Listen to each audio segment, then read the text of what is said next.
Hallihallo Leute und damit herzlich willkommen zurück in der weiteren Folge Genshin Impact. Ja, ich muss zugeben, jetzt nur mit Columbina ein bisschen damit anzufangen, weil wir sie jetzt schon gerade spielen, finde ich cool. Actually, gehen wir mal weiter, mal schauen, was die Figuren noch alles sagen. Bin mal gespannt. Wir lernen Hey, tatsächlich gerade so ein have bisschen you die Welt decided kennen. what to give her for Moon Prayer Night? I sure have. She's gonna get the surprise of her life when she's least expecting it. Then I'll whip out the ring and pop the question. The surprise of her life. What a fun turn of phrase. Cool, I get the picture. You can spare me the gushy details. Ooh, looks like we have a customer. Hello there, ma'am. Would you like some Moon Prayer Night candy? Huh? Is he talking to me? Nein, Can he see me? nein. Here you go.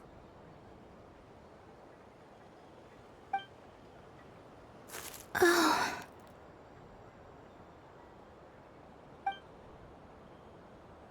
Come back anytime. Right. Now, where were we? I don't know why, but I still held out hope.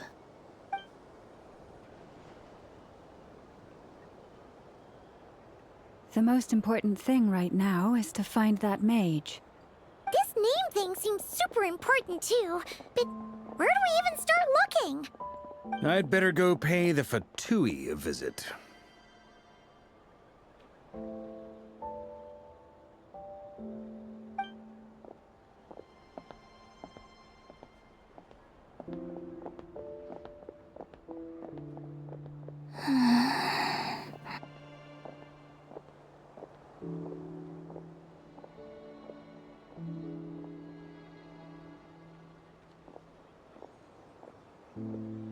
Columbina?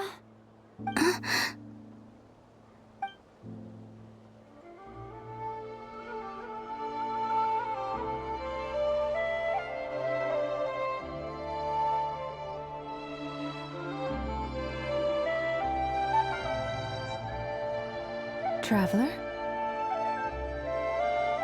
Let's go! This is no time to be spacing out!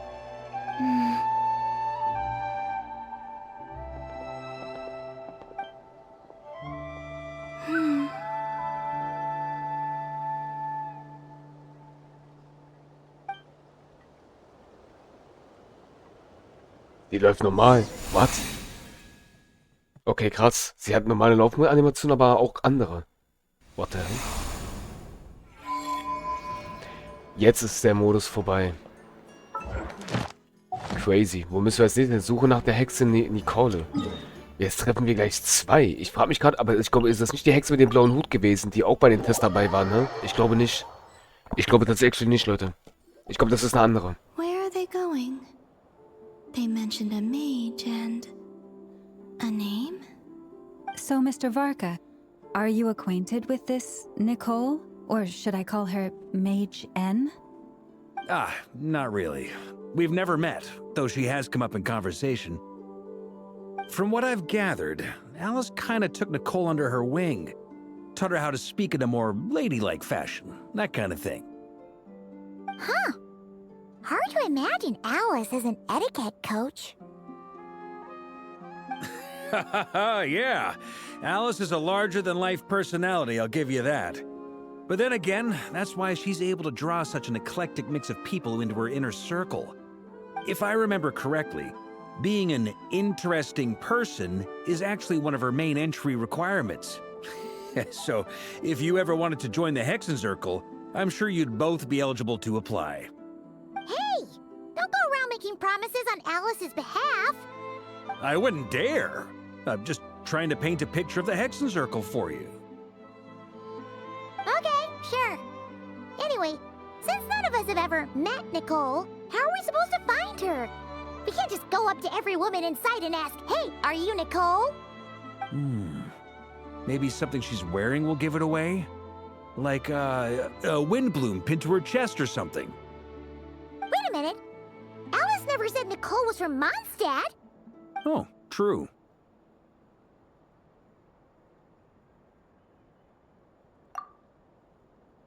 That would be this young lady, then? Yep. Safe. Hey there! Sorry to disturb you, but are you Miss Nicole? Varka, Knight of Boreas of the Knights of Favonius. Alice might have mentioned me before. Mm-mm. Eiskalt. Have we got the wrong person? Sorry.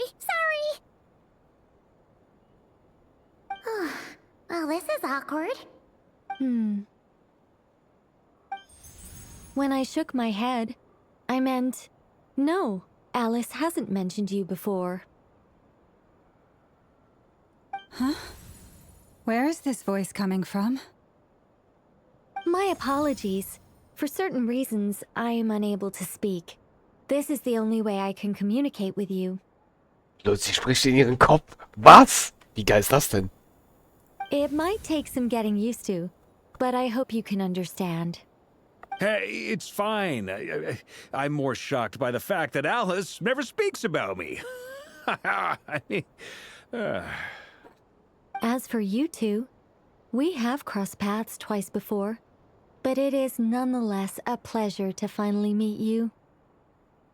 Zweimal? It's really you! Thanks for all your guidance in the past! You're quite welcome. This time, things are different. We have reached the unwritten pages of the story.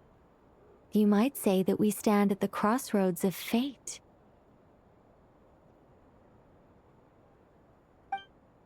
Now then, allow me to formally introduce myself. My name is...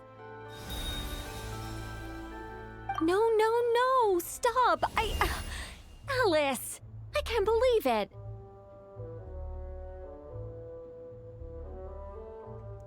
Was war das denn?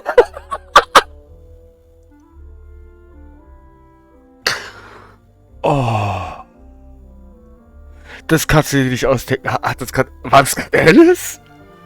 Ich konnte es nicht lesen, verdammt. I had a whole speech prepared. I'd agonized over every single word. She always picks the worst moments to ruin other people's plans. I'm so sorry about that. Alice took the liberty of devising some bespoke self-introduction magic for each member of the Hexen Circle. But I could have sworn I deleted all of the triggering conditions for it. How did it bypass everything? Oh gosh, this is so embarrassing. This is a very different side of Nicole than what we're used to. Is she not used to face-to-face interactions?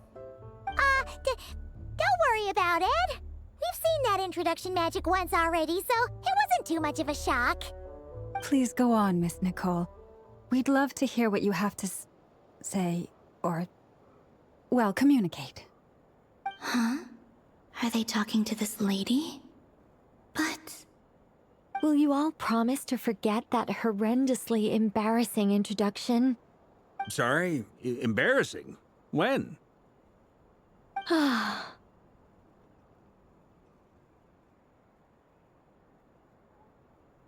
Yes, my name is Nicole, and I am one of a very few angels who have retained both their preferred form and their power.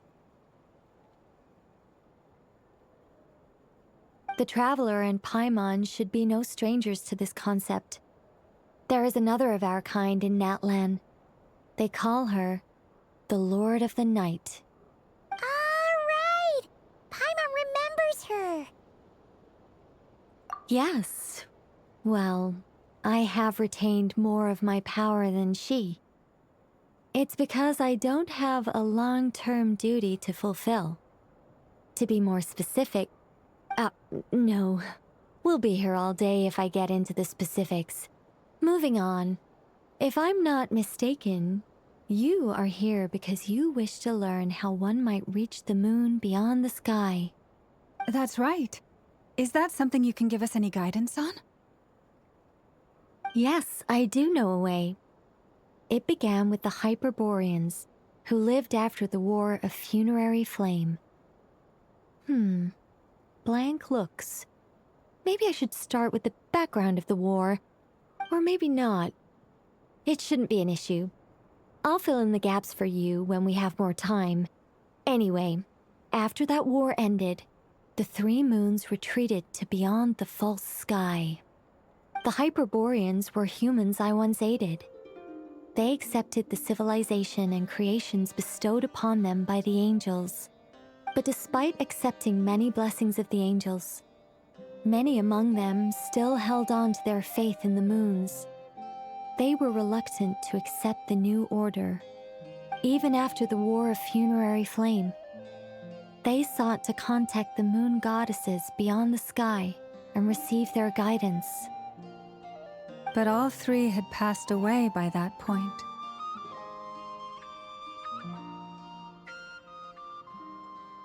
This mage has a unique method of communicating.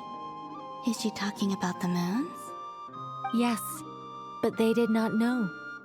And so, still they prayed for the moon goddess's mercy.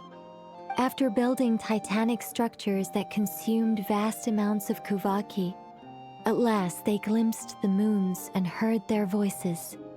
But of course, they were gravely disappointed. For it was then that they realized the 3 moon goddesses were dead. Oh, that's such a sad story. It is. Humanity was in a very sorry state at that time. The angels who had once aided them were gone, and the War of Funerary Flames had left them homeless and destitute. Just a second, I gotta ask. How relevant is all this history to the task at hand? Well, I mean, it's... Okay, it seems we've drifted into irrelevant narrative waters. It's been a while since I've had the chance to speak inside someone's head. As soon as I got started, I lost control and the words just flowed out like a waterfall. What I'm trying to say is... Right, yes, that's it. The relevant part is the ritual created by the Hyperboreans. The fact that they bypassed the false sky and saw the true moons implies that they successfully built a connection between Tevat and the outside world. Which means, with enough Kuvaki and a sufficiently stable connection, it should be feasible to send one person over the border. Okay, so they built some kind of portal? Oh, yes. A portal. Yes. Is something wrong? You sound disappointed. I just didn't expect you to summarize it so well. It turns out I could have said all that in one word, if only I'd managed to think of it. No, please, it's fine. This is invaluable knowledge. I'll be sure to record and preserve everything in writing. Oh, really? Well, in that case, I suppose I could backtrack and add some more detail. I did gloss over a few things so far. Whoa, whoa, whoa, time out. Let's summarize what we've got first. The Hyperboreans were the last ones to use this method, right? So we somehow need to find whatever structure they built and make sure there's enough Kuvaki to power it up. Luckily, we have the moon marrow of both the eternal and iridescent moons, so we're all good for Kuvaki. Which means the key issue we need to focus on is finding the place. Am I right so far? Yes. Although I expect the structure is long gone by now. That said, what if we could take advantage of the phantoms to travel back to a time when it still existed? Well, travel back isn't quite accurate. It's more like we'd be creating a handshake between 2 points in space-time. We wouldn't even have to pick a time when it still existed. It could just be a time when it still appeared in phantom form via projection, or we could project our own phantoms, fold them together, and... You look lost. Was that too hard to follow? Yeah, things got a little, technical there. Paimon's brain is reaching capacity. All right. Let me think about how to put this more simply. Okay, got it. Over the next few days, I'll search for phantoms that we can use. Once I find one that meets the criteria, I'll let you know and we'll regroup.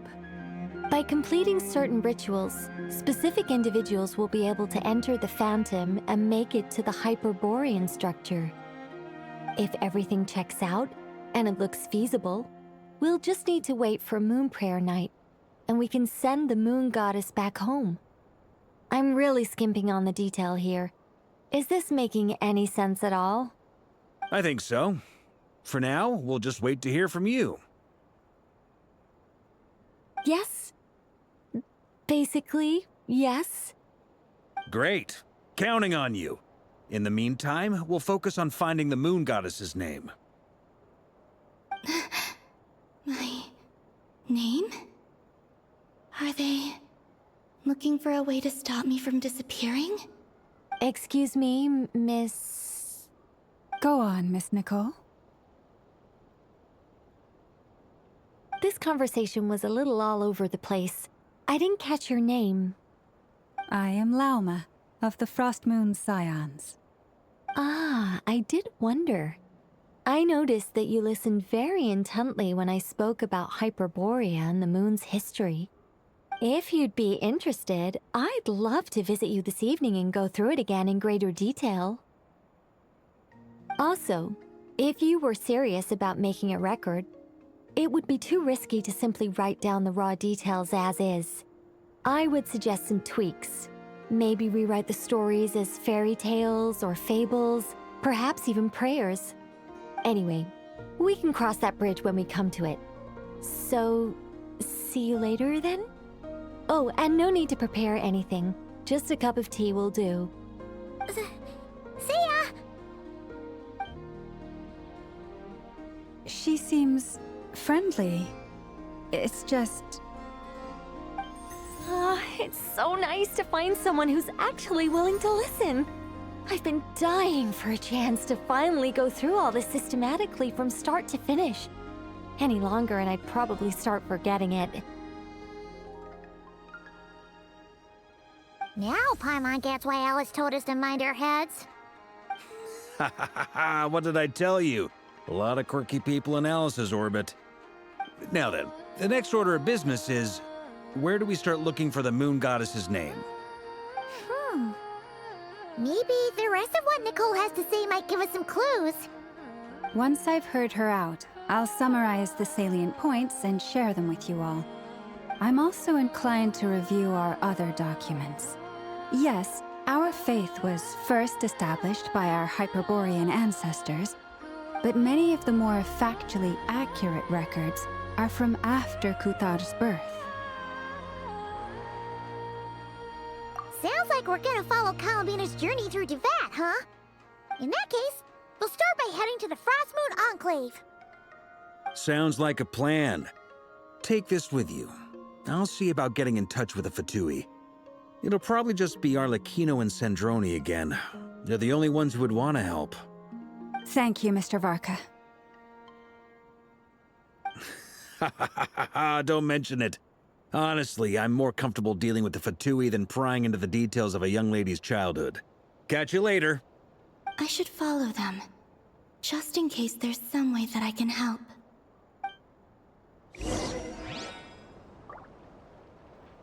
Columbina, du stehst genau hier. Ich weiß, dass du hier irgendwo stehst.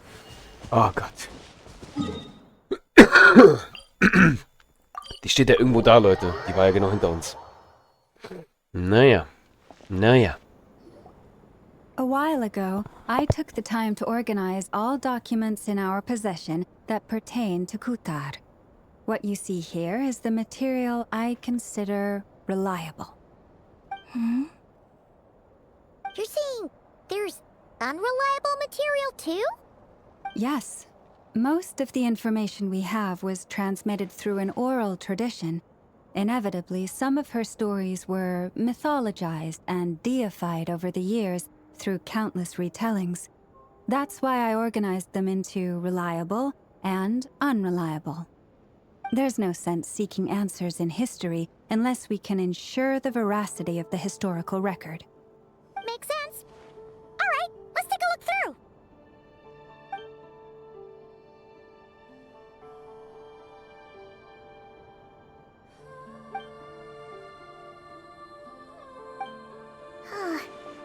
almost all these records refer to Kutar instead of Columbina. Although neither of those is her real name. Paimon's not sure what point she's trying to make. What we can gather from these records is that the Frost Moon Scions worshipped her as a god, placing impossible expectations upon her. I cannot fault them for their earnest faith, but for all their devotion, worshipping her day in, day out changed nothing. I imagine that none of it resonated with Columbina. It wouldn't surprise me if, even back then, she had already begun to reject the name Kutar and everything it represented. Lama speaks the truth. When I heard them call upon Kutar with hope and expectation in their voices, they may as well have been calling upon somebody else.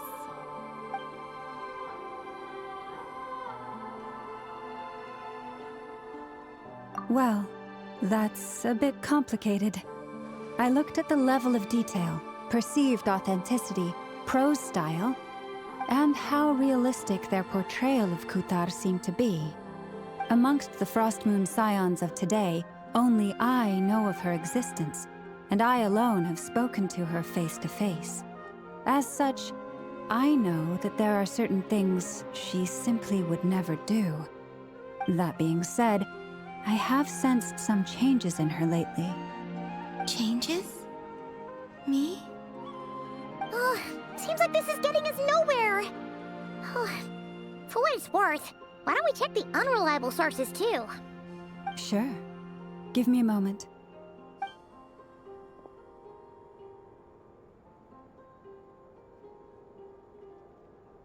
Exerting but a fraction of her divine might, Kutar sheared a great mass from the snow-capped mountain and cast it into the sea, upon whose surface shone the mirror image of the moon. Thus was formed the island of Hexe. Yeah, right. That doesn't even begin to pass the sniff test. The 3 moons are naught but lies through and through. Only one moon has ever shone for us, and Kutar is her name. The vast majority of ancient texts are filled with fanciful tales like these. I trust you understand my criteria a little better now. Kutar did not speak, merely gazing into the distance in silence. And where her gaze landed, this was her prophecy. Clearly, whoever wrote this text never even met Kutar. Otherwise, they'd know that her eyes are always closed. What about you, Traveler? What are you reading? Come on, let Paimon see. The child wished to build a wooden nest with which to shield a fledgling bird from the cold. But being so young and lacking in strength, the child could not snap the branches from the trees. Kutar was passing by. Upon seeing the child, she summoned forth a Kuhenki, who built a beautiful nest for the child. I remember that. Not knowing the meaning of Kutar's divine intervention, the child dared not to respond, and thus ran home to call their parents. But Kutar was gone. The moon chanter declared the event a miracle and took the nest as a relic, placing it on high for all to see. The child was named as one favored by the goddess and was greatly respected amongst the people. Yet, no further miracles were bestowed, and this matter was forgotten in but a few years. Huh. Any thoughts after reading that? Yeah. Columbina probably just wanted to join the kid in making nests. Ah. I'd originally considered this a fabrication, because Kutar did not perform any similar actions in subsequent records. But now that I think about it, it does seem like something Columbina would do.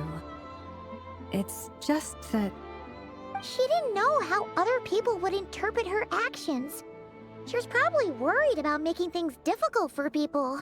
And so, she gradually stopped joining in. Yes. Oh, that's so sad.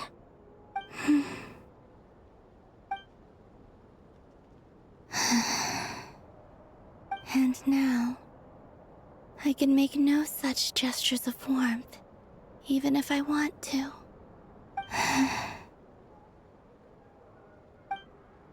Still no name. That's a bit of a shame. But we did learn some interesting stories. That's gotta count for something. Barca said he was gonna set up a meeting with Arlecchino and Centrone, right? Let's go back to Nasha Town and see how he's doing.